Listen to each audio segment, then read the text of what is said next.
अस्सलाम वालेकुम। मैं हूं आपका होस्ट वक्कास असगर। दोस्तों, कल भी मैं वीडियो पोस्ट नहीं कर पाया। वो वजह यही थी कि मैं कहीं आया हुआ हूं, तो मेरे इक्विपमेंट जो हैं वो भी हॉस्टल में है। तो ये कोडिंग और डी कोडिंग के आज क्वेश्चंस हैं, वो मैं आपको आज ये वाइंड अप करेंगे हम। छोटे से ये क्वेश्चन है, ये वर्बली इसमें आते हैं, कोई 4-5 और लोग बच्चों को बड़े मुश्किल लगते हैं। तो जितने भी मैंने आज तक वर्बल किए, सबसे जो आसान लगे वो मुझे यही लगे। तो इसमें करना क्या होता है कि एक चीज़ होती है कि जैसे कि ये मैन लिखा हुआ है, इसमें आपको एक कोड दिया जाता है, इक्वल किया जाता है। इस तरह के भी होती हैं, ABC के भी होते हैं, तो हम सारे करेंगे। और इस तरह मैथ के भी होते हैं। तो अभी हम जल्दी जल्दी कर लेते हैं। मिसाल के तौर पर इधर लिखा हुआ है man, if a man is equal, मतलब मैन से मुराद MAN is equal to 278 and COW is equal to, then WOMAN ये किसके इक्वल होगा। तो सीधी सीधी या आप देख सकते हैं कि ये जो मैन है ये 2 के इक्वल होगा। ठीक है, आप इसने अब इसको कोड दिया हुआ है डी कोडिंग, A 7 के बराबर होगा और N जो है वो 8 के बराबर होगा। इसी तरह हम इसमें C 3 के बराबर होगा, O 4 के बराबर होगा और W जो है वो 9 के बराबर होगा। तो आपने बराबर देख लेने। अब मिसाल के तौर पर वो WMAN किसके बराबर होगा, तो वो पूछ रहा है। तो हम इसमें देखते हैं कि जो W है ये किसके बराबर है। W यहाँ पर बराबर है, W बराबर है तकरीबन 9 के। तो यहाँ पर 9 कहाँ पर आया हुआ है, ये 9 आया हुआ है। तो 9 आया हुआ है। O किसके बराबर है, तो O जो है वो किसके बराबर है, 4 के। तो 9 के बाद 4 है। M किसके बराबर है, M यहाँ पर खड़ा, M 2 के बराबर है, 2। इस तरह इसकी एक ट्रिक ये है कि आप पहले ऑप्शन में से, सारों में से देखें कौन कौन से ऑप्शंस के पहले पहले सेम है या डिफरेंट है। अब ये 3 है, ये 4 है, ये 7 है और ये 9, यानी कि इनके सारों के पहले पहले ही डिफरेंस है। तो आपने पूरा नहीं देखना। ट्रिक ये होती है, आपने अगर पहला पहला डिफरेंट है तो आपने देखना WW इसका पहला है, तो पहला किसके इक्वल होगा, पहला W यहाँ पर 9 के इक्वल है। तो आपने सीधा सीधा ड्रैग की जल्दी जल्दी 9 लगा देना। ये इसकी ट्रिक होती है। अगर इसमें से कहीं और ऐसा भी लिखा हो, 3 की जगह अगर 9 लिखा होता, ठीक है, तो फिर ये 2 9 ये सेम थे। लेकिन फिर हमने एंड पे देखना था। एंड पे ये एंड से हमने शुरू कर, N किसके बराबर है, 8 के। तो 8 किसके एंड पे था, इसके एंड पे। तो हम ऐसे लगा देना।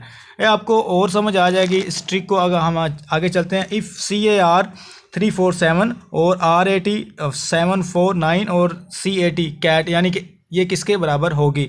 तो देखिए C किसके बराबर हो जाएगा, C 3 के बराबर होगा, A 4 के बराबर होगा और R किसके बराबर होगा, 7 के बराबर होगा।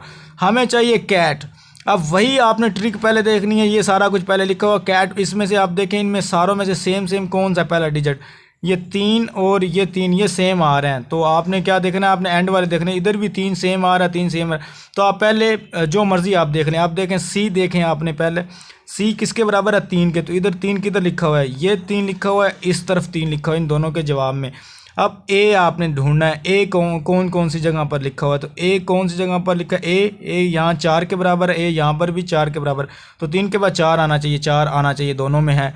उसके बाद T कहाँ पर लिखा हुआ है, T किसके बराबर है, 9 के। तो 9 कहाँ पर एंड पर, ये। तो ये वहाँ यहाँ पर। इसको आप जल्दी जल्दी ऐसे कर सकते थे। पहला और आखिरी आपने चेक करना था। C को आपने देखना था 3 के इक्वल है, 3 सेम है, 7 है, एंड पे 9 है। तो आपने क्या देखना था, T का देखना। T क्या है, 9, तो 9 इस तरह। अब हम आगे की तरफ चलते हैं, मूव ऑन करते हैं कि PQRST ये किसके बराबर है और WZBC इसके बराबर है, एंड ARKF बराबर HBIL एंड QFP के बराबर है। अब वही ट्रिक हम यूज़ करेंगे कि इसको किस तरह करना है। तो देख लेते हैं हम इसको किस तरह सोल्व करना। आप देखें, आप एंड पे इसमें देख लें, एंड पे सारों के सेम, ये भी E एंड पे खड़ा और ये E एंड पे खड़ा है। तो ये W भी सेम 2 खड़े हैं, तो DB भी सेम खड़ा है।